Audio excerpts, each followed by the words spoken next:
DSPN, the Devlin Sports Podcast Network. It's BLT's on Big League Tuesday. Time for another healthy round of Glass Half Full. Glass half full. I present some scenario situations, players, possibilities, fixtures coming up. We look at it all. 6 again, it's called when this guy yells. Yes! On to the next one we go. Matt, it's winter in Twizel. I got to keep asking you. I mean, bitching about how cold it is in Auckland. How cold is it?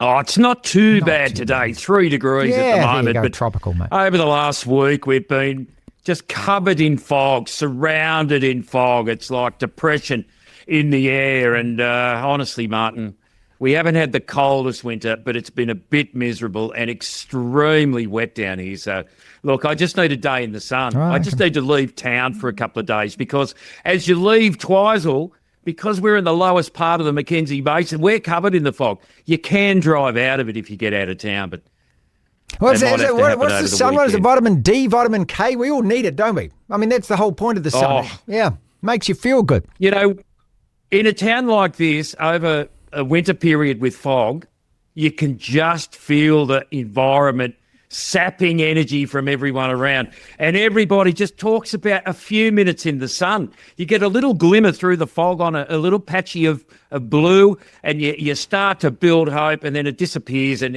you just go inside again and disappear. So we just need a week of sunshine. I think the whole town had come back to life. But at the moment, I wouldn't say it's more miserable than the Bulldogs, but it's on par, I reckon. Let us start right there then. 6 again. Glass half full. Your Dogs back-to-back losses. Lost 3 of the last 4. Lost the last 2 to the Broncos. Where are you at with your team? Well, we're depleted and we're missing a captain who I believe would have saved us over the weekend against the Broncos. We didn't know who to turn to. Viliami Kikau just did not deliver as a senior player what Stephen Creighton would have.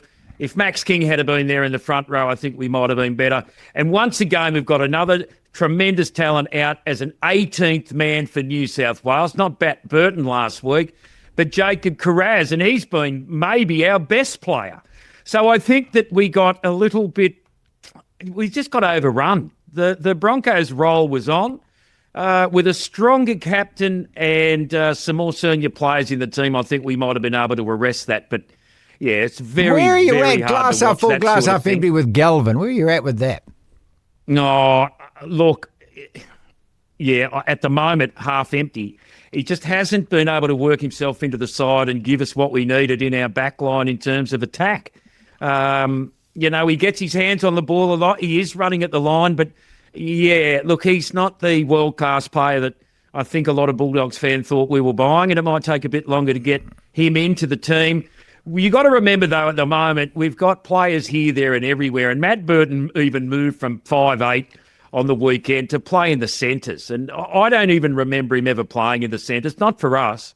So our attack is dead in the water. We probably should have put on, like the Broncos did to us in the first encounter of the year. We probably had enough ball, 62% in the first half, to have put on 30 or 34 points. I think they might have put on something like 38 in the first half against us. And they did to us in the second half what we did to them in the second half, except they had just accumulated so many points. So we let ourselves down. The attack's not on. That sounds like glass half empty. Carraz and Creighton have scored a tremendous amount of tries for us and set tries up out wide. And I just hope that when they're back, we're able to there we go. make He's gone something from the work top there. of the table. We're not scoring enough points. Glass half empty. Glass half full, then glass half empty. The Warriors. Top 4, does it stay as it is? Well, if they come back and play as they were before the last few weeks, one being a bye and one being a loss, I think they will stay top 4. I mean, they've been a great team, you know, and their form in that last loss, I don't think summarises their season properly. So, you know, it depends on how they get on with the replacement for Luke Metcalf, to be honest, because it's all about that, yeah. I don't know. You know, he's just worked so well in that team, both with the back line and the forward pack, that it's a big hole to fill. So if they get that right, I'm confident they'll be top 4. All right. Glass half full, glass half empty. A 6 out of the 8 already settled. I'm looking at the Raiders, Storm, Bulldogs and Warriors, Broncos and Panthers. Where do you sit? If I say, okay, give me a glass half full on whether those 6 are already in the 8. I'd say half full at least on current form. And whether or not they'll remain in those positions is another thing. But I think you're pretty close to the money with that. I mean, where we go for 7 and 8, I've really got no idea, because the rest of those teams are so tightly packed and winning over each other week to week that it's just too hard to decipher. They're too far away to be anywhere near the Raiders, the Storm and the Bulldogs, and probably the Warriors. They're close enough to take the Broncos and the Panthers. I'm just not sure any of them are consistent enough to do that. So 7 and 8 at this stage, I don't know. I might go with the Dolphins, and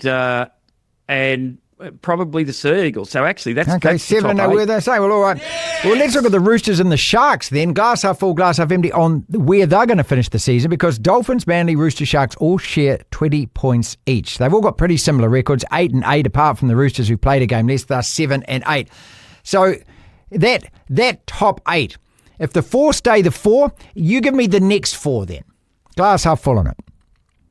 All right. Well, it might even depend on this weekend. The Roosters take on the Dragons and the Sharks take on the Dolphins. So all those teams have been able to perform at some stage this year. I reckon I couldn't even hazard a guess, Martin, as how it finishes after that.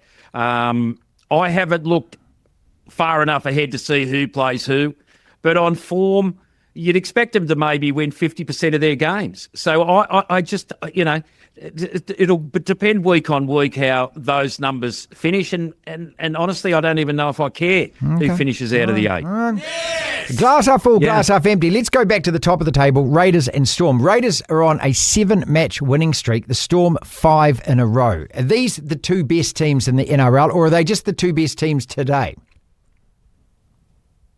Well, I tell you what, right now, the Canberra Raiders are the best team in the competition.